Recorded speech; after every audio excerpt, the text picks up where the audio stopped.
మీ business ఏదైనా మీ ఊర్లో promotion చేయాలంటే అది సుమన్ టీవీతోనే సాధ్యం. ఇప్పుడే సంప్రదించండి.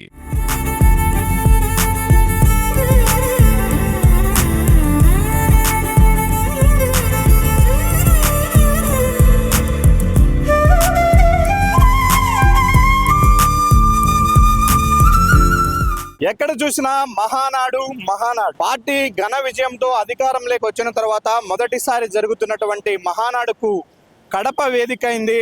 ఇప్పుడు రాష్ట్ర వ్యాప్తంగా ఉన్నటువంటి టీడీపీ నాయకులు కార్యకర్తలు అందరూ కూడా కడప బాట పట్టారు. మరో కొన్ని గంటల్లోనే కడప వేదికగా మహానాడు అంగరంగ వైభవంగా ప్రారంభం కాబోతూ ఉంది.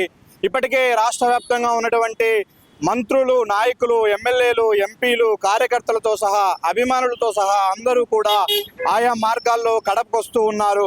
ఎక్కడ చూసినా కూడా అన్ని దారులు కడప వైపే సాగుతూ ఉన్నాయి. మనం విజువల్స్లో వెనక వైపు చూస్తూ ఉన్నాము. రాష్ట్రంలో నలుమూలల నుంచి వచ్చే ప్రతి టీడీపీ కార్యకర్తకు, అభిమానికి ఘనంగా స్వాగతం పలికే విధంగా కడప జిల్లా నాయకులు ఇక్కడ స్వాగత తోరణాలను ఏర్పాటు చేశారు. కడప విందు భోజనాన్ని రుచి చూపించడానికి వాళ్ళందరూ కూడా అరేంజ్మెంట్స్ చేస్తూ ఉన్నారు.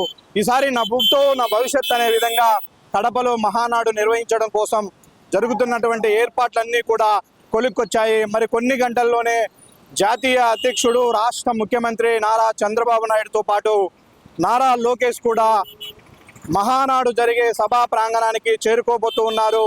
రేపు ఉదయం నుంచి కూడా షెడ్యూల్ ప్రకారం 3 రోజుల పాటు జరిగే మహానాడు కార్యక్రమాలు ప్రారంభం కాబోతూ ఉన్నాయి. దానికి సంబంధించినటువంటి ఏర్పాట్లన్నీ కూడా ఒక్కొక్కటిగా కొలిక్కొస్తున్నాయి.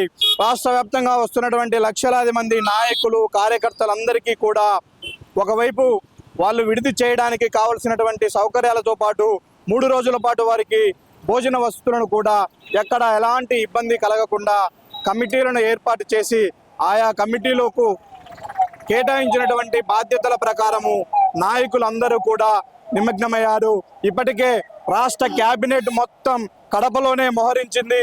కడప ఆర్ఎంబి గెస్ట్ హౌస్లో ప్రతి గంటకు ఒకసారి రివ్యూ మీటింగ్ జరుగుతూ ఉంది గత 2 రోజులుగా.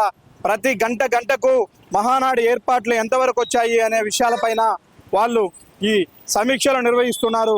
మరి కాసేపట్లో కడప కేంద్రంగా జరగబోయే మహానాడుకు సంబంధించి అన్ని ఏర్పాట్లు కూడా పూర్తవబోతూ ఉన్నాయి. రేపు ఉదయాన్నే షెడ్యూల్ ప్రకారము మహానాడు కడపలో ప్రారంభం కాబోతూ ఉంది.